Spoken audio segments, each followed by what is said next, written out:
want to welcome everyone to the Cybersecurity Awareness Month. Bienvenue à tous au mois de la sensibilisation à la cybersécurité. A warm welcome. It's important for us that you can attend, and thanks for participating in the training. Merci à tous et à toutes d'être ici, de participer. C'est important pour nous que vous puissiez joindre ces séances de formation. We have activity planned also for the next week, so stay tuned. We'll share at the end of the meeting the next training event we have next week and the week after. Nous avons d'autres activités qui s'en viennent, alors je vais les partager à la fin de la séance. I am happy today to welcome James Peltier. He is an IT director at SFU Data Center. Can you, James? Yes. So he's in the research computing group at SFU as SFU as a site lead. And I am myself Mireille Dastou. I'm a training specialist at the Alliance. So I represent all the main branch, research data management, cybersecurity, Oracle, and research software. And I added the picture I took, the selfie I took at SFU Data Center. I was kind of happy that day. So today on the agenda, we have, first I want to share with you some Cybersecurity Awareness Month information, and it will be shared by email, but I also want to kind of highlight some of the training resources that are available online, and then James will present. So I want to show you this webpage. It's provided by IZ. They now have an IZ learning platform, and on this platform, there is a catalog, and you can access 3 valuable online training related to research security. So there is Introduction to Research Security, Cybersecurity for Researcher, and Safeguarding Research Partnership with Open Source Due Diligence. All this information will be shared in the next Alliance newsletter also. You can already access this training online.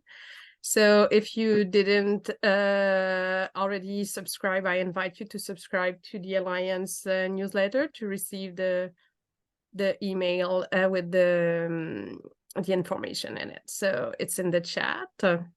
Alors, il y a de la formation en ligne qui est fournie par Innovation, Sciences, Économie, Développement économique Canada. Puis, il y a 3 formations en ligne qui sont utiles pour les chercheurs. Je le présente ici sur la slide, mais ça va être aussi partagé dans l'infolette de l'Alliance la semaine prochaine. C'est un peu comme un preview de ce qui s'en vient. Si vous n'êtes pas déjà abonné, je vous invite à vous abonner à l'infolettre avec le lien dans le chat pour recevoir toute l'information utile. Alors, I think also the training is recorded and it will be posted online after the Cybersecurity Awareness Month maybe in November or December.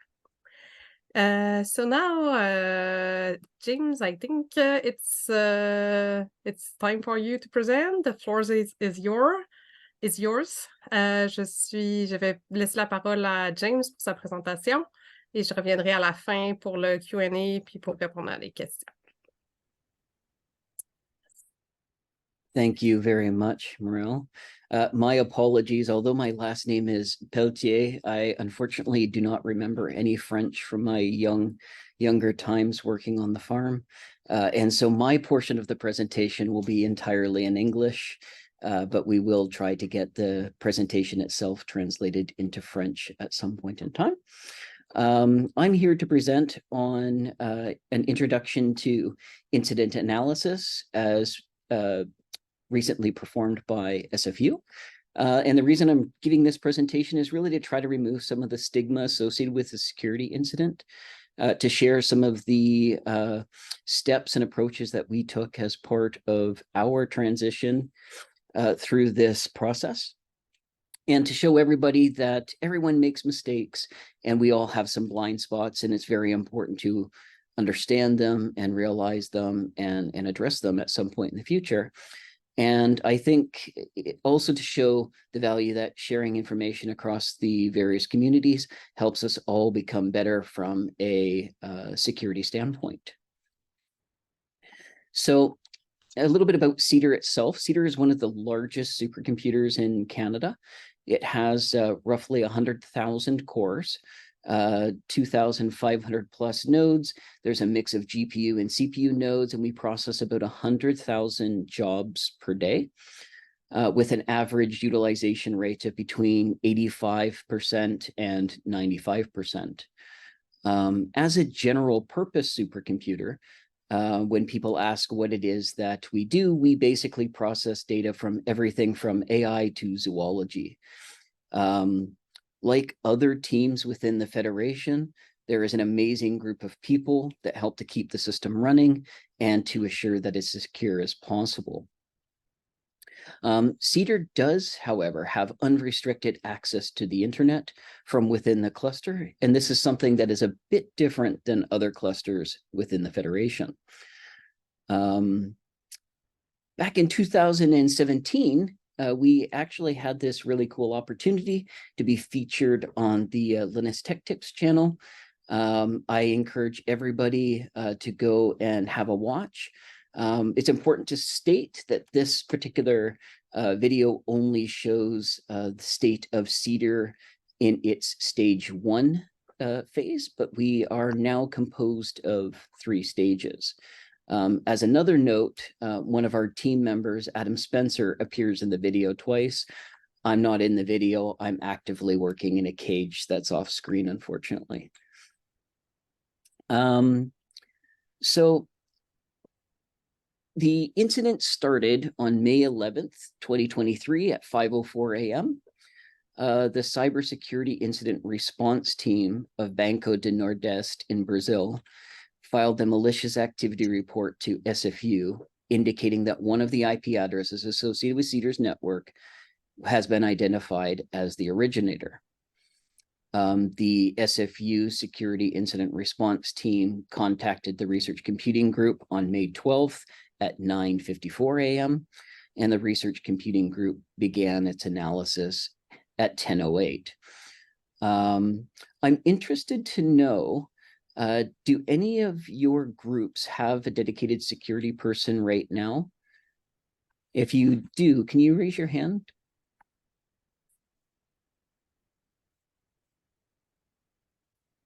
Ross, great. Yes. Excellent. So I'm curious if anybody's willing to share what they think they would do in this type of situation. It's okay to say no. I'm fine with nobody saying anything, but I'm just curious.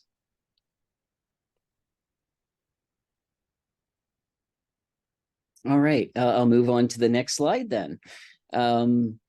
So the RCG investigation team initially reached out to Banco de Nordeste incident response team, asking for some additional details about the IP addresses that they were seeing during the attacks. Having access to the source and destination IP addresses, for example, does allow for us to focus our efforts on some known information with respect to the incident. This additional information then helps our teams to further process that data as part of the investigation. And what was received back on our side was a user agent Python requests and a set of IP addresses that it looked like was being attacked on the Banco de Nordeste side. Now, the final point gives us a bit of a heads up that this is probably not a compromise. We do operate a general purpose cluster, so there's lots of research that takes place over vast domains of knowledge. However, assumptions are not how a security incident should be handled. And so we didn't see this as a false sense of security that no, this wasn't a security compromise, and we proceeded to treat it as if it were.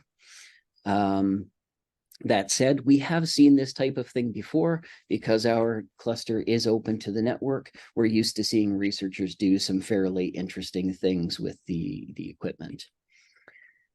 And so this is where the real fun begins. And this is also the look on everybody's face when they realize the amount of work that may be ahead of you. It always starts out with, oh, great, we have something that we can work on. And then you realize just what it is that's going to be taking place. So I want to talk a little bit about the environmental complexity that CEDAR has. CEDAR is a very complex system. It has two disparate connections to the internet. One of them is a 100 gig connection to the research network, and the other is a 2 gigabit connection to the commodity internet. We have numerous VLANs. We have 3 VLANs that are associated with the main cluster, the management network, the cluster network. We have a high-speed interconnect for storage and MPI communication. We have several VLANs that are cloud alone. We handle Atlas and the LHC experiment. And while we do have tools for monitoring and reporting, not everything is in one place. And those tools include things like our syslog for centralized syslog monitoring, Grafana, Prometheus, and the various exporters associated with that. And we do log to the Federation's ELK stack, the Elasticsearch, Logstash, and Kibana stack. So one of the things that is of interest is that we are in the process of transitioning from some older tools into some newer tools, and there'll be more upon this later. So CEDAR uses network address translation as the method to provide our internal cluster nodes and various other servers that don't have public IP addresses to the internet. So this is the original report, what the original report was against. And this is actually basically what all reports that CEDAR gets are against, is that set of NAT servers. So what are some of the challenges that we face when we're monitoring for security at scale? Well, it's quite easy to say that monitoring is near impossible at 100 gig or higher, especially if you're doing it in any manual form. So you really want to be prepared to commit a lot of time and effort into dedicating as much effort to automation of that monitoring tool as possible. This is probably the most important task I'd say that we need to invest in, is in the automation side. Yes, we are high bandwidth, but that doesn't mean that this doesn't exist in any situation. So don't think if you're at 1 megabit or a gigabit or something else that you don't need to invest in these kinds of things. You really should. So there are many IDS and SIEM solutions, but they become prohibitively expensive at this level. So for those that don't know, IDS stands for Intrusion Detection Systems, and SIEM stands for Security Incident and Event Monitoring. When you're talking about these kinds of scales, you're going to want to make sure that you're budgeting for this. It is important for any security initiative to ensure that it is properly budgeted for and supported in the long term. This isn't a one and done type of thing. You really do need to invest time and effort into the support of this system. There are open source packages available, such as Mois is a very, very good package. There are others out there that are also great. One of the challenges, though, of course, is that is a bit closer to a role your own. So if you don't have the budget for some of these commercial products, you do still have to invest in the time and effort to support these solutions. But they are very, very powerful, and so don't discount them. So one of the things about security that is absolutely vital is logging. Centralized logging makes it much easier to track things down. In our case, we have centralized logging servers for all of our switches, all of our cluster nodes, all of the management nodes associated with a cluster. And given the option, I strongly suggest that you look at this type of setup as well. You should also try to implement logging and instrumentation as much as possible. Get as much of the infrastructure that you have under a single pane of glass of some sort so that you can handle a situation like this as quickly as possible. Now, one of the challenges, of course, is finding the right match about what you need to log and how you can log it. Logging everything is very, very difficult, very time sensitive, very storage intensive, perhaps. And so finding that right balance is extremely important. In our case, we've got Zeek for network security monitoring. We've got DNS and NAT being logged to various degrees. We have tools like Grafana and Prometheus, which are great at providing the dashboards. And we try not to log anything that doesn't really provide insight into the ongoing system happenings. If you log too much, you have to be careful that it can impact the services themselves. And finding correlation between logs and what's happening within the system is often quite hard.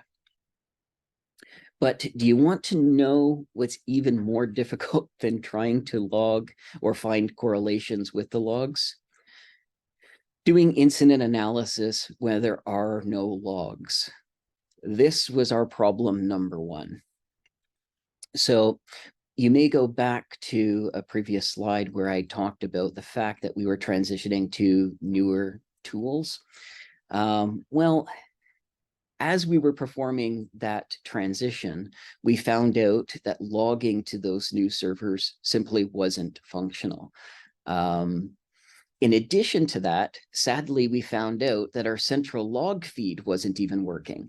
Unfortunately, the upstream ingester that our logging servers send our data into was broken, and we didn't know. And so, of course, the recommendation here, make sure you're monitoring your new systems with any old systems if it's at all possible.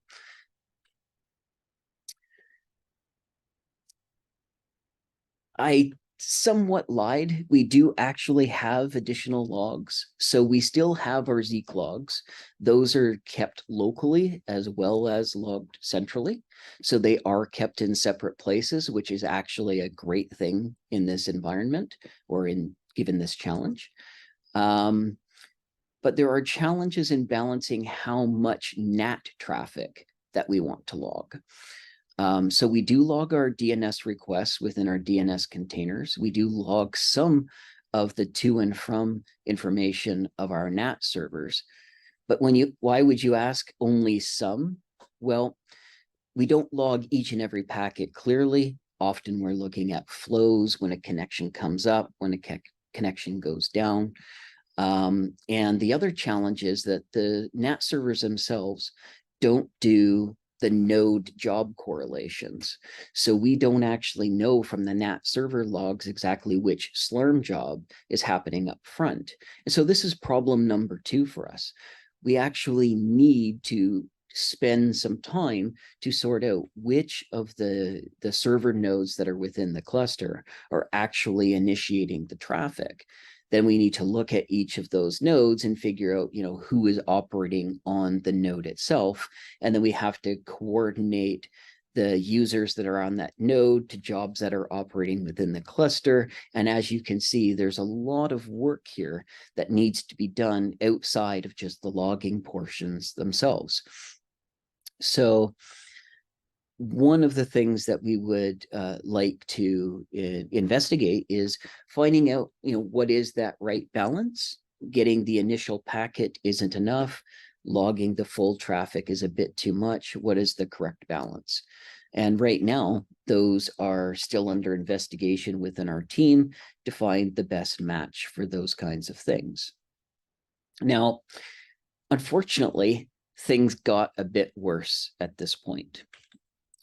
So at 1:53 p.m. on May 15th, CEDAR had been added to the Spam Host blacklist. Now, for those who don't know, the Spam Host Project is an international nonprofit organization. They track spam and other related cybersecurity threats and provide real-time actionable information to those who utilize those services across the internet. And one of the things that tends to happen is when spam hosts see something, things happen on the internet very, very quickly. So CEDAR itself had some traffic that was talking to this Rovinx command and control server, which is a malware command and control server. Now, since spam hosts saw this traffic take place, it actually added us to a gray list. And a gray list is sort of, we don't trust you anymore because we've seen you talking to things or doing things that we don't feel is correct. And that gray listing or blacklisting immediately affected our email delivery, amongst various other things. The email notifications from the cluster at this point essentially stopped working. And so users were no longer getting notifications that their jobs had begun or had completed or had received any errors. Now, sort of as a point of context, in addition to this Rovinx server, CEDAR was talking to about 1 to 2 million questionable sites out on the internet. And this information was gleaned from our DNS logging, which was very, very busy processing all of these questionable sites. So I want to give a big shout out to Adam Spencer for being able to track down all of this information throughout our DNS logging and for implementing it in the first place. It certainly helped throughout this process. So May 12th to May 15th, some careful readers may have noticed that there were up to 3 days of elapsed time between updates. So no, we did not stop the investigation. No, the problem did not magically go away, unlike our ability to deliver mail. We spent a significant amount of time trying to determine exactly what was happening. We were pretty darn sure that this was a researcher at this point doing something. We actually had a fairly good idea who the researcher was at this point and what it was that they were doing. But we had to be sure, and this meant that because we're operating in a cluster, we had to wait for the next batch of jobs to be submitted into the queue. So a little bit of finagling here and messing with the cluster priorities. We got the researcher's job back onto the cluster, and we were able to determine exactly what was happening, which was to verify that there was no compromise of the system in any way, but that this was a researcher who was doing something that was not necessarily appropriate for the cluster, let's just say.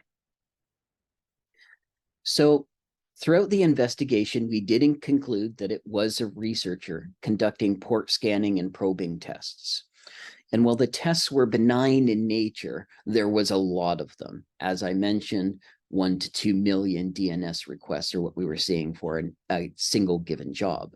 And because these were two questionable sites, it flagged further that something bad may have been happening to other people that we run into. By the way, just as an FYI, these types of things are in violation of clause 3.3. You will not attempt to probe, scan, penetrate, or test any external services or systems as of the Alliance Federation's terms of use policy. So given the option, please don't do this. On May 17th, 2023, the CEDAR team reached out to the Spam Host group, providing details of the analysis that we had provided, and Spamhaus then delisted us from the blacklist.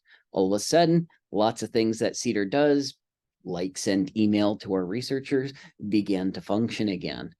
Much, much better.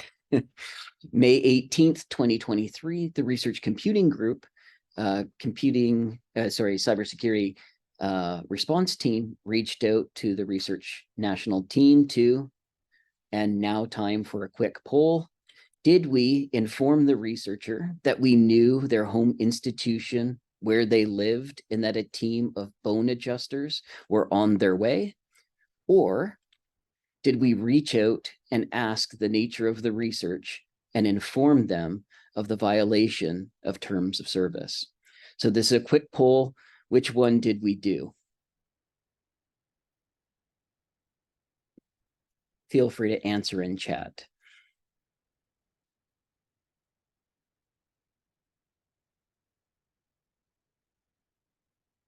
Okay, this is wonderful. I am very happy to see that everybody chose option 2. I was worried that people would choose option 1, and in one case, I definitely would not want to get onto their bad side. We did politely ask a researcher to stop this type of thing. We did pause any of their subsequent jobs, not allowing them to be run anymore on the cluster, and we did notify them of the terms of service.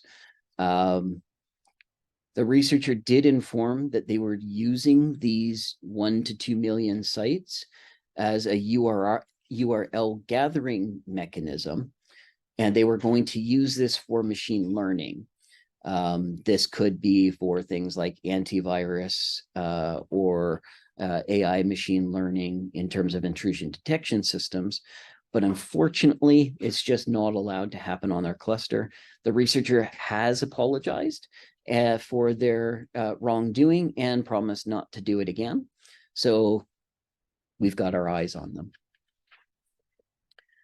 So one thing to be aware of is that communication is very important. Throughout this process, the CEDAR team and our home institutions, CISO and CIO were regularly part of that communication.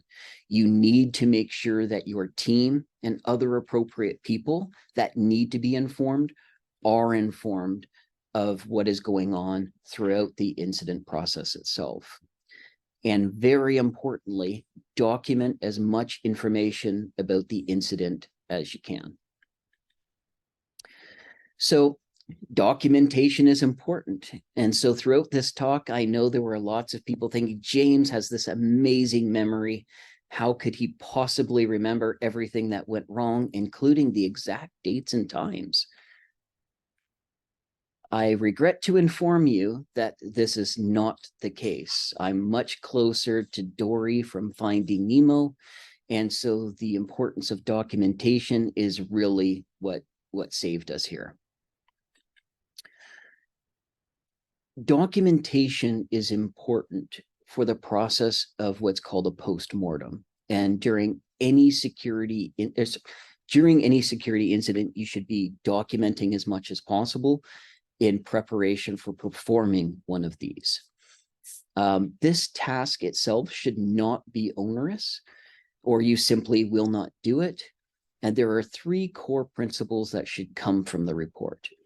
What mitigation measures should you put in place should this happen again? You want to ask questions of the cybersecurity team and the system administration team about what it is that they found that we're missing.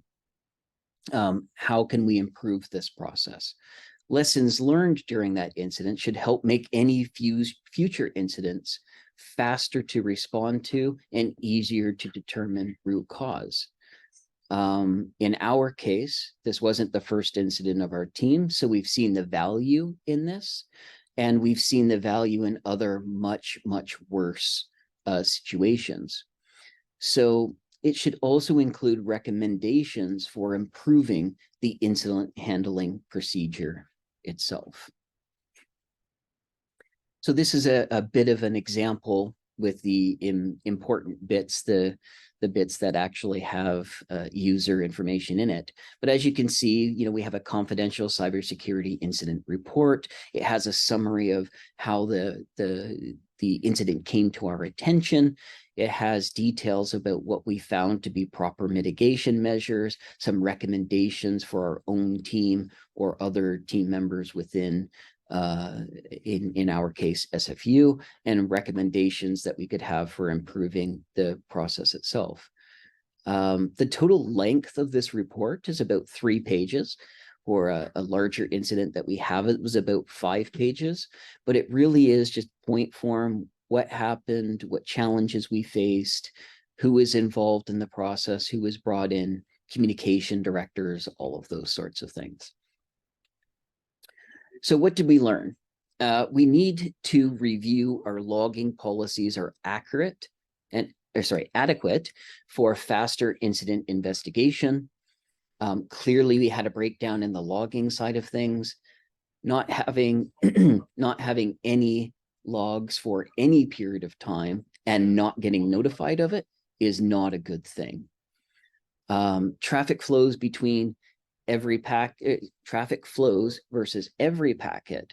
What is the good middle ground that we need to find there without taking the system down or slowing access to traffic? Reviewing our tooling to better support incident investigation. How can we get the tooling to have better correlation in place? How can we quickly identify who's doing what on the cluster? How can we get a high level of certainty for non-federation staff, including our local security team, that we know that this is not nefarious traffic? And some of this work is in process, and some of this work has been completed. So we're pretty excited by that fact. It's very important as well to create safe collaboration spaces to share the information related to an incident. These activities should never be about finger pointing. It is extremely important that it not be about finger pointing. It should only be about how something happened, not necessarily who caused it.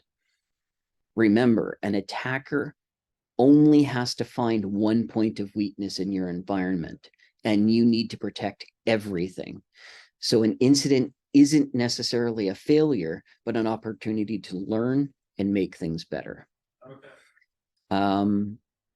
Communication should be open and honest so that you can focus on the real problem. It's about determining the who, what, where, why, when, how about the incident.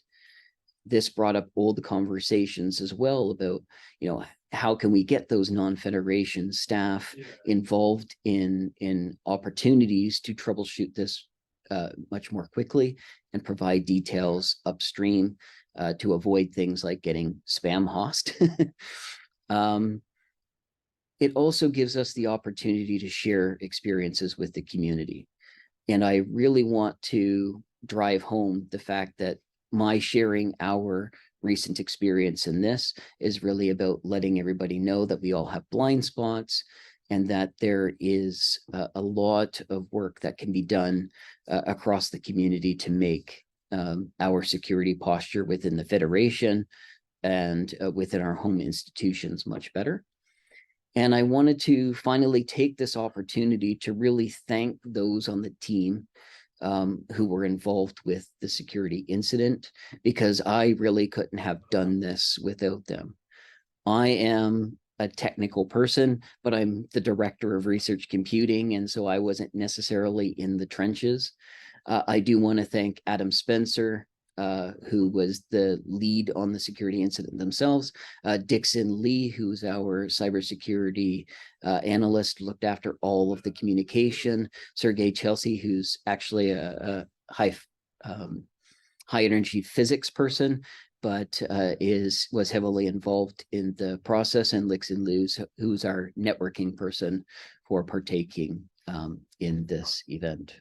Really, really couldn't have been done without it. And with that, I'm going to open it up for questions and answers. I hope you enjoyed the presentation.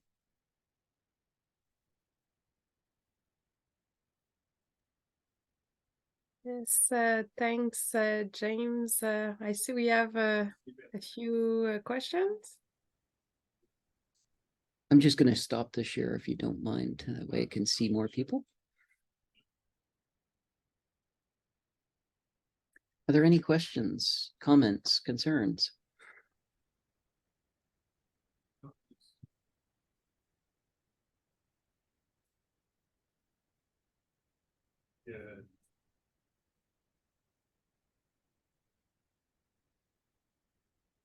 So how big is our security team? So the Cedar side of the house represents about 10 people. We don't actually have a security team, so to speak. We bring in the reference subject matter experts. So Dixon Lee, who is our cybersecurity person, is a guy who does all of our policy-based work and mostly our communication-based stuff. Myself, I am a reformed hacker from my younger days. Adam Spencer as well has been deep inside kernels and security for quite some time. And so we were the two primary people doing most of the work involved in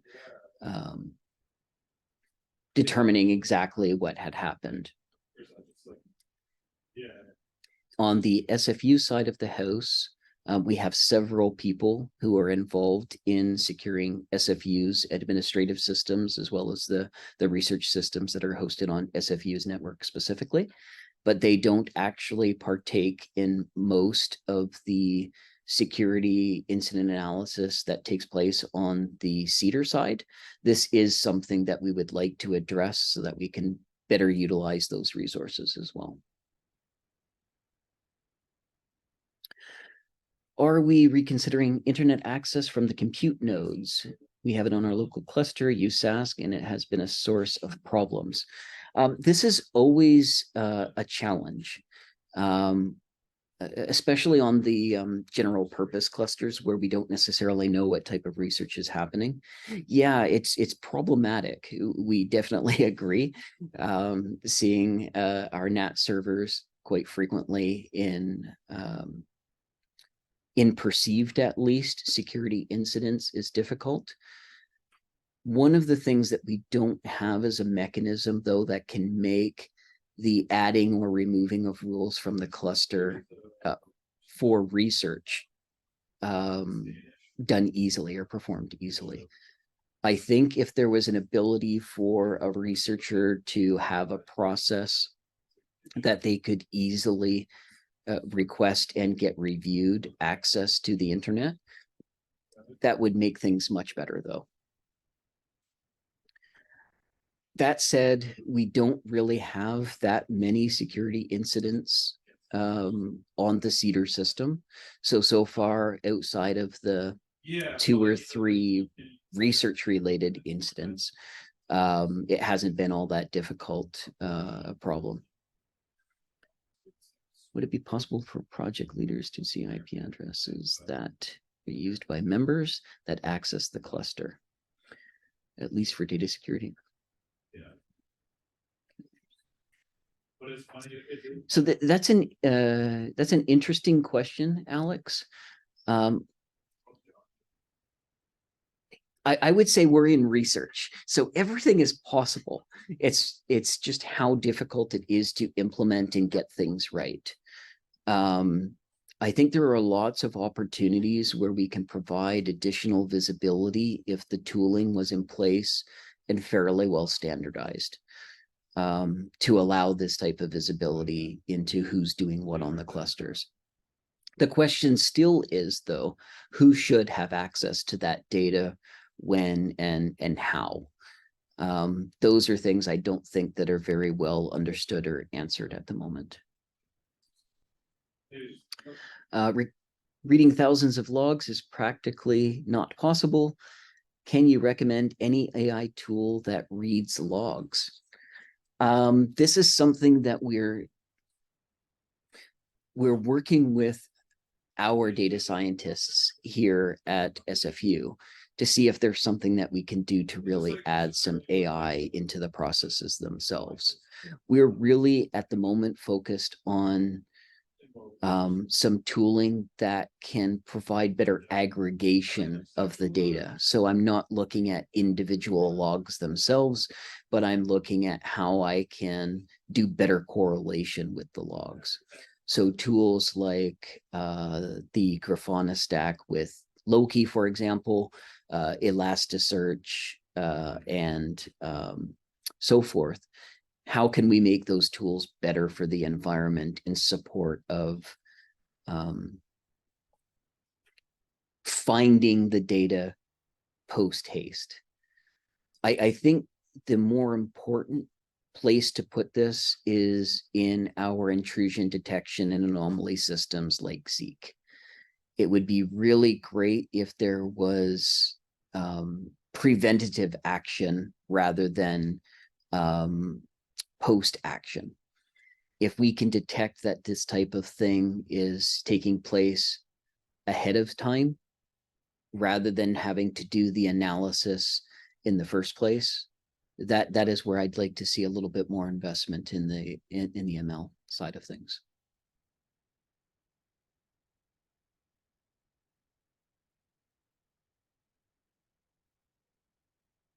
Any other questions, comments? I really appreciate all of these questions, by the way. I know security can sometimes be boring, and this is a good interactive conversation to have.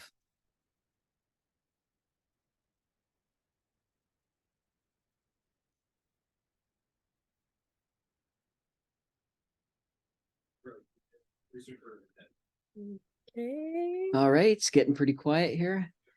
Oh, We have another question. Is Zeek your main monitoring tool?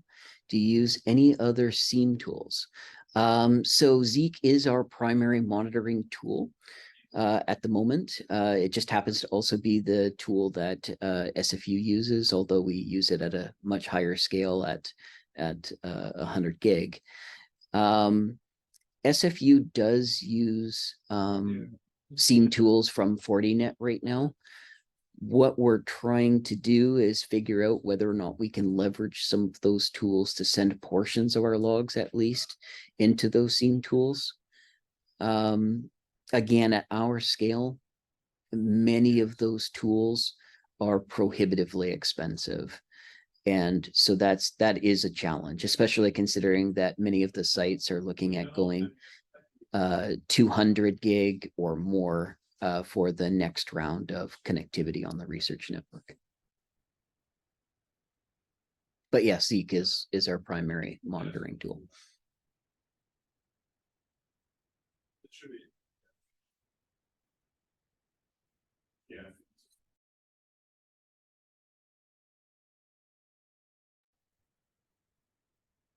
okay.